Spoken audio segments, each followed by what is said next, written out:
La passion du camion.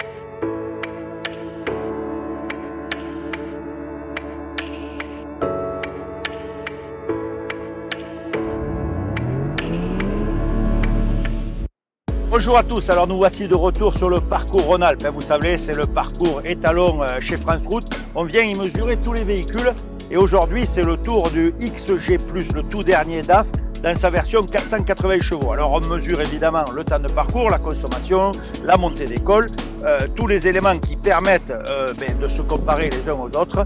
Mais avant de prendre la route, nous allons passer en cabine parce que là, le XG+, il n'y a pas d'équivalent.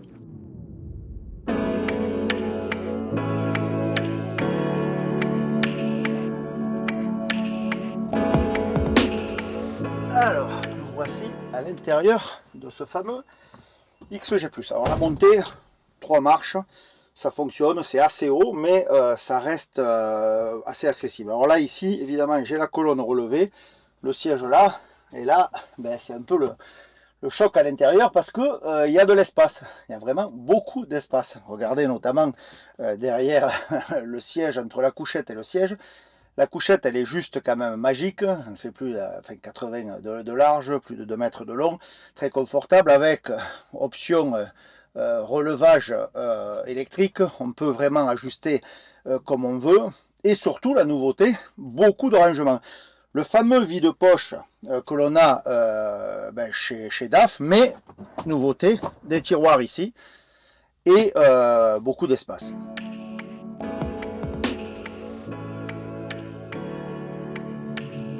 En termes d'équipement, là encore, sur ce nouveau DAF, rien ne manque. Alors évidemment, les fameux frigos coulissants ou autres tiroirs de rangement, beaucoup de volume à ce sujet de rangement. En haut, beaucoup d'options. Alors sur ce modèle, avec un micro-ondes, là évidemment, c'est quand même le top absolu. Alors on imagine évidemment que ce camion est fait pour partir à la semaine, mais le premier constat que l'on voit, c'est la qualité des matériaux à l'intérieur.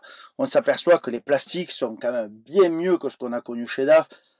Petite alu brossée, du bois qui ressemble réellement à du bois, et une ergonomie générale moderne. Alors certes, on n'a pas le frein électrique, comme chez certains, mais alors les écrans digitaux et tout ce qui va avec, là, c'est juste le top. Que dire de la position de conduite? Là encore, franchement, on citait souvent une marque scandinave en référence. Je peux vous dire qu'au jour d'aujourd'hui, quand je regarde ce DAF, j'ai rien à envier au petit Griffon. Je suis déjà bien mieux sur les écrans digitaux. On retrouve ce que l'on a maintenant chez Volvo. Alors Mercedes évidemment qui faisait la référence, mais en tout cas un environnement moderne, ergonomique et surtout pensé pour le chauffeur. Idem pour les commandes de volant, on retrouve un peu le design du volant DAF que l'on connaissait, si ce n'est que maintenant les commandes sont inversées. Alors ça, on s'y perd un peu quand on est habitué à un DAF. Pour le reste, le champ de vision est juste magique, puisque bon, on a des rétro caméras, donc terminé le rétro classique qui nous bouche l'angle ici, on a vraiment une grosse vision, et évidemment avec ces nouvelles ouvertures de fenêtres, enfin les portes qui plongent, ça nous donne une visibilité. C'est ce qu'avait déjà fait Volvo, qui a été précurseur, Scania ou les autres. On voit que tous les camions commencent à se ressembler puisqu'on a ces pare-brises inclinés et cette vision panoramique accentuée par l'arrivée des rétrocaméras. Les rétrocaméras, c'est juste magique. Alors au début, on a un peu de mal, je vous l'avoue, il faut une petite heure pour s'y habituer. Mais quand on y a pris goût, franchement, il n'y a pas photo. Dans l'ensemble, un DAF haut de gamme, avec des matériaux haut de gamme, mais surtout un espace qui n'a réellement pas d'équivalent sur le marché. On est dans un univers nouveau, les sièges pivotants, la couchette qui se règle électriquement, c'est du jamais vu, et pour un chauffeur qui va partir à la semaine, ben je crois que c'est juste le top.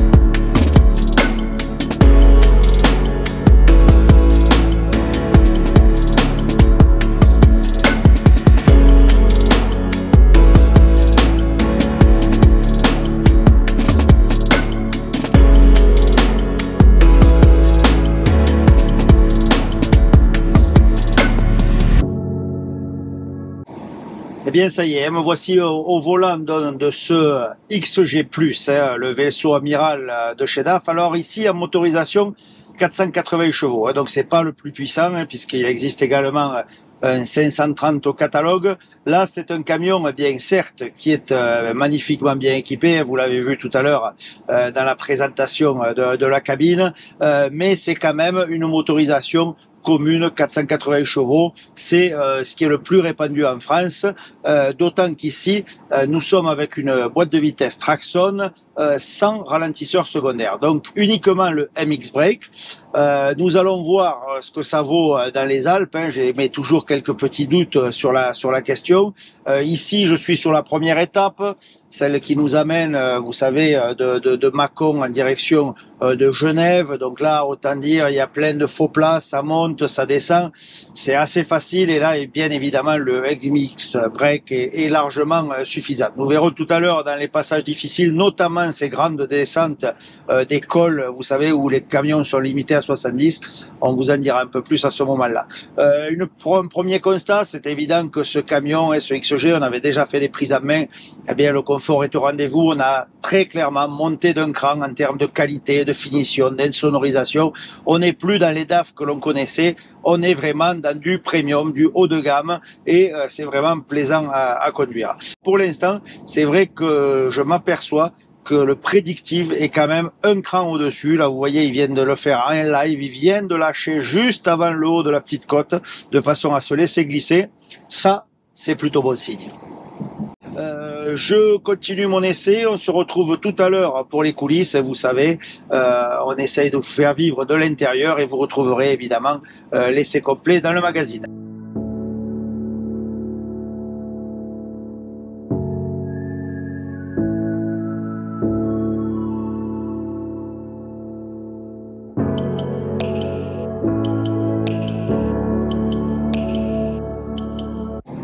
Allez, je vous fais vivre toujours un peu plus les coulisses. Nous venons de quitter la 40, nous avons pris la 410 et nous montons dans le col des Vires. Et vous voyez, nous sommes 3, les mesures sont en cours. Alors, il y a des travaux en plus en ce moment dans le col des Vires, donc les voies sont rétrécies, c'est pas évident. Mais pour l'instant, nous ne sommes pas gênés, donc ça c'est plutôt un bon point. On a réussi à passer dans le trafic, donc on est vraiment à allure normale. Et croyez-moi, ce camion me surprend. Pour un 480 chevaux, il monte relativement bien. On va voir les chiffres. À l'intermédiaire, il a changé juste après notre point de contrôle. Donc vous aurez évidemment tous les détails dans le magazine avec ce fameux tableau, avec le régime moteur, le rapport engagé au moment du point de contrôle et surtout le temps de la montée. Voilà. Alors ce col des Vires, il a la particularité de faire comme des paliers. Autant le col de Seigne est vraiment d'un seul coup, autant le col des Vires, c'est un peu dur au départ, ça se relance et ça redurcit. Et vous voyez là, on est sur le haut et on est à 51, il était à 1000 tours et il vient de tomber le 9e rapport pour remonter à 1250 tours. On voit que c'est là sa zone où il a le plus de couples disponibles. Voilà. Je vous en dirai un peu plus tout à l'heure. La troisième partie sera peut-être évidemment la plus facile. Nos 2 premières étapes sur le parcours Rhône-Alpes, c'est vraiment le dur du parcours. La dernière partie, nous verrons. On va voir comment ça se comporte. Mais pour l'instant, même dans les Alpes, je suis plutôt agréablement surpris.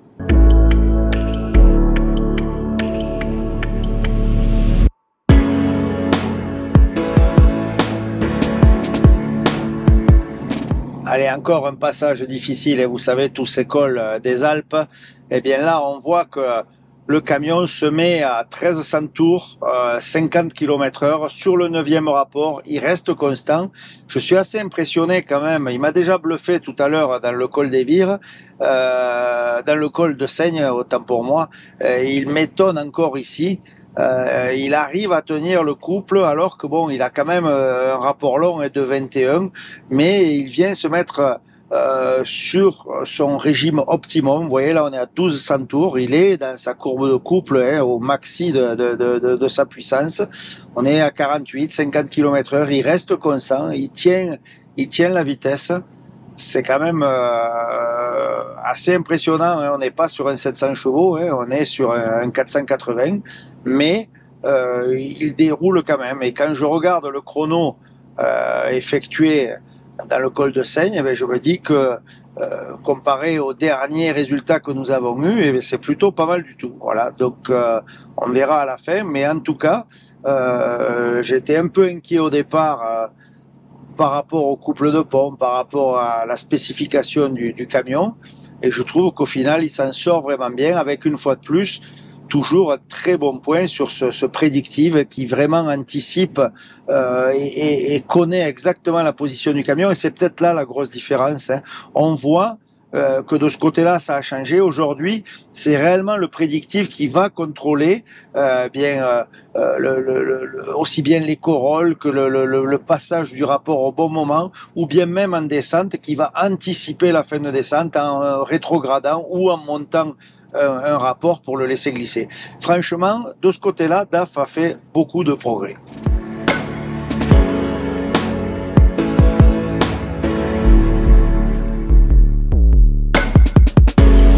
Très franchement, je suis quand même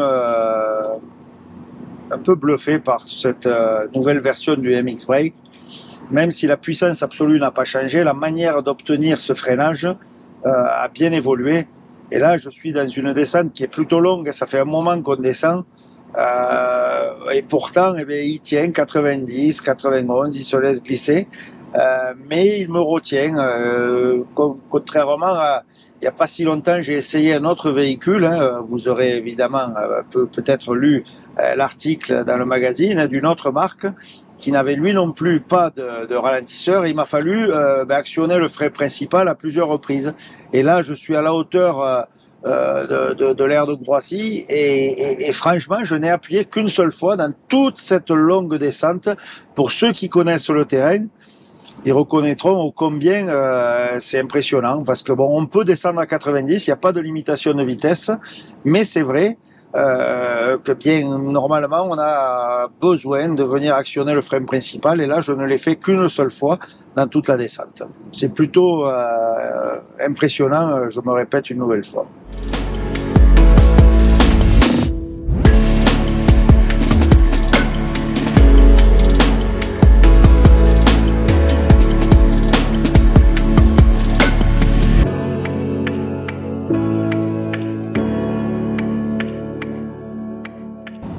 Nous voici donc sur la troisième et dernière étape de notre circuit Rhône-Alpes.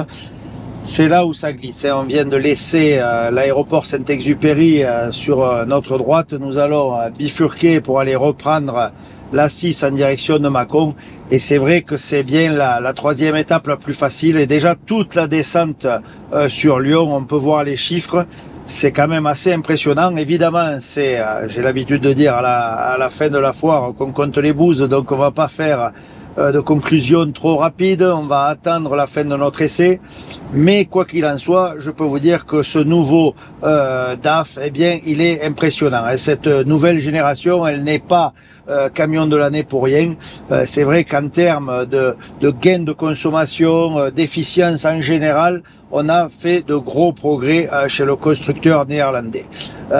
Niveau évidemment plaisir de conduire, là aussi, je pense qu'on en a pour son compte. Je veux dire, c'est vrai qu'on est bien assis, on est bien positionné, la position de conduite, l'ergonomie du tableau de bord, la visibilité des écrans digitaux, que ça soit ici ou ici, franchement c'est top. On est vraiment dans une nouvelle ère des camions et ce DAF, soyons clairs, il file un coup de vieux à pas mal de concurrents. Et donc des concurrents haut de gamme. Vous savez, je me fais souvent tacler et il y en a que pour Scania et patati et patata. Eh bien oui, c'est vrai que le V8, il reste incomparable. Le Scania, sa position de conduite, ça reste une référence et ceci depuis les années 90. Mais aujourd'hui, si on devait citer un camion qui est au-dessus du lot, en tout cas en termes d'habitabilité cabine, eh bien ce serait ce nouveau DAF. Alors j'ai des gens d'autres marques qui à chaque fois font la moue, mais là je dois dire que vraiment là il n'y a pas d'équivalent en termes de dimension, en termes d'espace, de couchette, tout ça c'est vraiment du haut de gamme. Concernant le moteur, ben, c'est toujours ce MX-13 qui maintenant commence à avoir fait ses preuves avec son système multitorque. Vous savez, c'est ce couple supplémentaire sur le dernier rapport. Tout ça, je vous l'expliquerai en détail dans le magazine, car c'est important, ça joue un rôle sur le gain de consommation. En tout cas, très plaisant, hein, un essai qui a été sympa, même si c'est vrai que c'est pas du 700 chevaux, hein, on n'est pas collé au siège, je ne vais pas vous dire l'inverse, hein, mais en tout cas très agréable à conduire et très confortable. Alors en plus ce camion, hein, je vous l'ai présenté tout à l'heure, hein, il a toutes les options, il est vraiment haut de gamme avec le sound system, tout ce qui va avec, donc c'est évidemment, ça ne gâche pas le plaisir. Je note déjà les remarques de certains, oui vous n'aurez pas tous la chance de conduire un tel modèle, c'est exact, mais en tout cas en 480 chevaux, vous serez nombreux à avoir le même moteur sous la cabine. Voilà.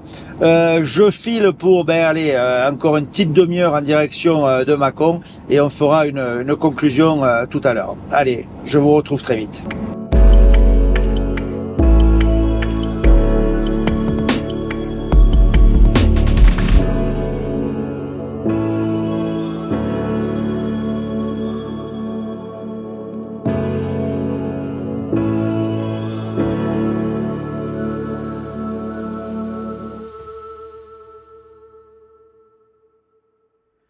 Alors nous voici au moment de la conclusion de cet essai. Alors je suis arrivé au port de Mâcon, vous voyez derrière moi, il y a la bascule puisque c'est évidemment là où on contrôle le poids du tracteur de l'ensemble. 40 tonnes 120 avec 3 occupants, on était bien au poids et les résultats sont là à la clé. Au-delà du poids, on a eu une très bonne consommation. Évidemment, je ne vais pas vous donner les détails, il faudra lire le magazine, mais sachez que le DAF, il est déjà en haut de l'affiche. Voilà, alors il y a d'autres camions, on est en pleine saison des essais, donc il y a plein d'autres camions à essayer. Qui décrochera la couronne, je ne le sais pas encore, mais ce qui est sûr, c'est que le DAF s'en est plutôt très bien sorti, surtout par rapport à l'ancienne génération. Alors DAF avait annoncé des améliorations, elles se sont vérifiées sur notre parcours Rhône-Alpes. Le bilan général, un camion juste exceptionnel. Et pourquoi je fais la conclusion à l'intérieur? Parce que c'est là l'endroit magique de ce XG+, du volume, de l'espace, des rangements, du confort, une qualité des matériaux qui s'est quand même nettement améliorée. Le seul point qui pêche un peu, c'est notre vitesse commerciale sur l'essai. On était en dessous de la concurrence. Alors c'est vrai qu'on peut pas avoir et la vitesse et la consommation, c'est toujours un peu difficile. On avait choisi le mode éco, donc ça privilégie la consommation. Peut-être si nous avions choisi le mode performance, on aurait pu aller gratter un peu plus le chrono. Voilà. Alors c'est toujours des combinaisons à faire entre le couple de pont, la boîte de vitesse, le moteur, tout ça. Il faut bien évidemment l'étudier. Nous vous donnerons notre position là-dessus dans le magazine, avec également un point sur ce MX Brake à comparer avec le ralentisseur secondaire. Là aussi, je vous dirai ma perception de la chose, en tout cas sur notre parcours Rhône-Alpes. C'est le moment de vous quitter. Je vous souhaite bonne route. On se retrouve très vite pour de nouveaux essais. Et n'hésitez pas, le site internet, France Route, le Facebook, Instagram et tout ce qui va avec. Les réseaux sociaux sont nombreux. La chaîne YouTube, évidemment. Et je vous dis à très bientôt. Ciao, ciao.